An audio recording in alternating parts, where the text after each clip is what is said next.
The true bidding war of 2024. Let's talk about it. But first, I want to thank everybody out there for the support that I received on my last video discussing the cocaine spot in the NWA where they may or may not have potentially lost their TV deal. Won't go any further into that, but I want to say thank you for the traction that you gave that video and the positive feedback. If you haven't seen it, go back and check it out. I didn't know that talking about cocaine and gimps on this channel would gain a lot of viewership, but hey, weird world.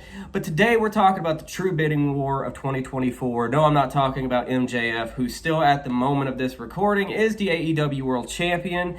He has a title defense tonight on Dynamite against Danny Garcia. Obviously, he's going to win and go on to Full Gear to face Jay White. I would actually see MJF defeating Jay White at the pay-per-view coming up and rolling into 2024 as the champion.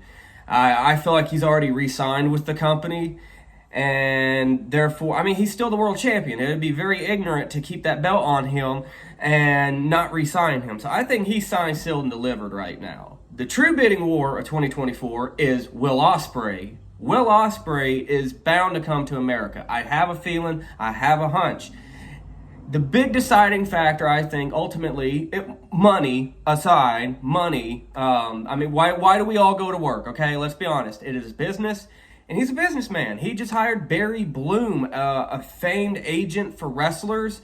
Many people are familiar with his name. Many people may not be. He represents guys like Kenny Omega and the Bucks, several people from WWE.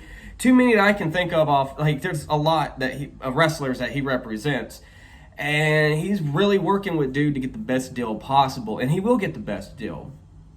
Now, I just said he's coming to the United States. It gives him three options. Three options that I could see him potentially landing, but only one that I see realistic and would personally prefer.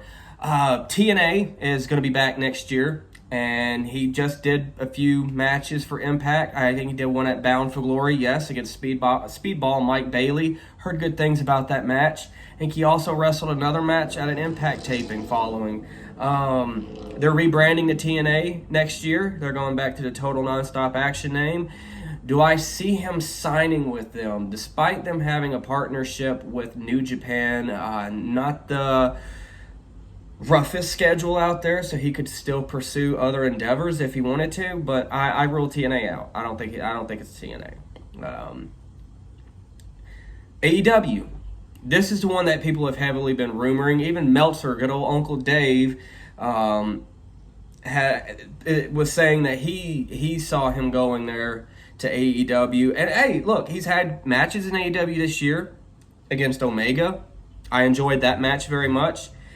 He's had matches with Jericho. He's been on AEW TV a few times, and fans are familiar with him. But I just don't... They've got too many people, and there's a lot of people that they're just now getting back to utilizing and building back up, like a Wardlow.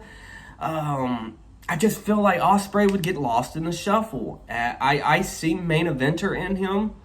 I really do. I know his style of wrestling, especially in the past before he put on more muscle mass.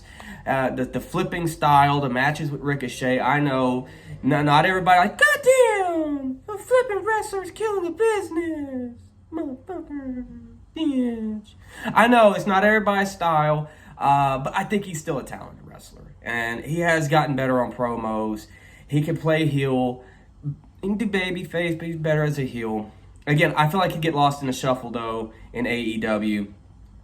So ultimately, I think Will Osprey should go to the WWE. Again, all this does hinge on if he does want to move to the United States.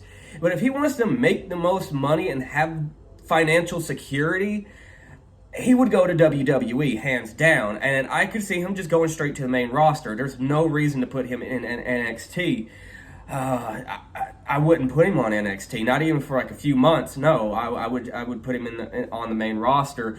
Though he's not going to be in the Rumble. He's not going to be in the Royal Rumble because his contract doesn't end until February. So unless New Japan and WWE negotiated a buyout, I couldn't see that happening. And I don't think that's going to happen. But I think the best landing spot for him, if he wanted to move over here stateside, would be WWE. And hell, you know, guys, at the end of the day, he could potentially just re-sign with New Japan, and he'd still be able to do what he's doing now, working with Impact and working with AEW. So if he didn't go to WWE, I say stay with New Japan. But if he wants to explore something new, and if he wants to wrestle full-time here in the States, go up north, go to WWE, and, you know, go have those matches with Seth Rollins. Go, you know, they've been teasing them. They've had little back and forth teases on Twitter or X, whatever we're calling it now. But hey, that's just my thoughts on it. I want to know what you guys think. If you had to pick, where would you see Will Osprey more likely going? Let me know down in the comments. I appreciate you guys for tuning in, and I will catch you next time.